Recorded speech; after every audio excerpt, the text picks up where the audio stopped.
इस आदमी ने खिड़की पर फूंक मारी। अचानक कांच पर एक रहस्यमयी आकृति उभर आई। वो तुरंत समझ गया कि प्लेन का तूफान में फंसना किसी भयानक टोटके का संकेत है। उसने मैगजीन से स्टेपल पिन निकाली, उसे सीधा किया और साफ पानी से भरे गिलास में डाल दिया। फिर सुई इशारे से एक लड़की के पास चली गई। उसने पास बैठे पुरुष यात्री की पैंट पर पानी गिरा दिया। सामने वाला गुस्सा करना चाहता था, लेकिन मजबूरन उसे सीट छोड़नी पड़ी। आदमी यानी जैक ने लड़की से कोई बातचीत नहीं की, बल्कि उससे एक पैकेट लिया। उसमें 3 प्राचीन ताबीज लिपटे हुए थे। आदमी ने कहा, ये ताबीज पानी में भीगते ही तूफान और बारिश पैदा कर सकते हैं। जैसे ही उसने कहा, विमान के ऊपर गहरे काले बादल छा गए। बिजली ने जहाज को झकझोर दिया। सभी यात्रियों ने तुरंत ऑक्सीजन मास्क पहन लिया, लेकिन आदमी शांत बना रहा। उसने एक रहस्यमयी पाउडर ताबीज पर छिड़का, फिर एक औजार से दोनों ताबीजों को अलग कर दिया। जैसे ही उसने काम पूरा किया, विमान के आसपास का खराब मौसम अचानक ठीक होने लगा। लड़की ने हैरानी से उसकी ओर देखा। आदमी बोला, ऐसे चमत्कार तो मैं रोज करता हूँ। जब वो अपने गेस्ट हाउस लौटा तो पाया कि उसका वफादार नौकर अजीब हालात में मरा पड़ा है। उसे शक हुआ तो उसने मोमबत्ती निकाली और नौकर के मुंह के पास ले गया। बुझी हुई मोमबत्ती जल उठी।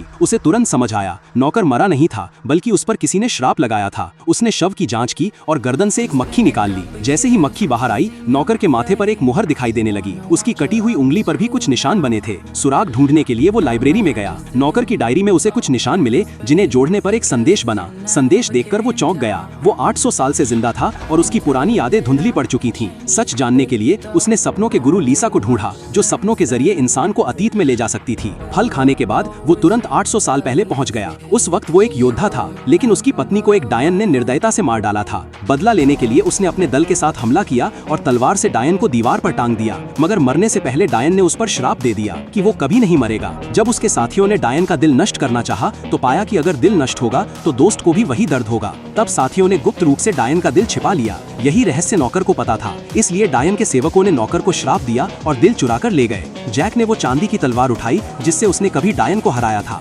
लेकिन जब तक वो पहुंचा, डायन जीवित हो चुकी थी। वो तलवार लेकर भिड़ गया, मगर डायन बहुत ताकतवर थी। मृत्यु के कगार पर उसकी पत्नी और बेटी की छवि उसके सामने आई। उसे एक नई शक्ति मिली। उसने ताबीज का सहारा लेकर डायन को मिटाने का संकल्प लिया। उसी क्षण उसे एक मौका मिला। उसने पूरी ताकत से चांदी की तलवार चलाई और डायन का दिल चीर दिया। नौकर का श्राप टूट गया और योद्धा की अमर शक्ति भी बनी रही। अंत में वो गुरु लीसा के साथ रहने लगा।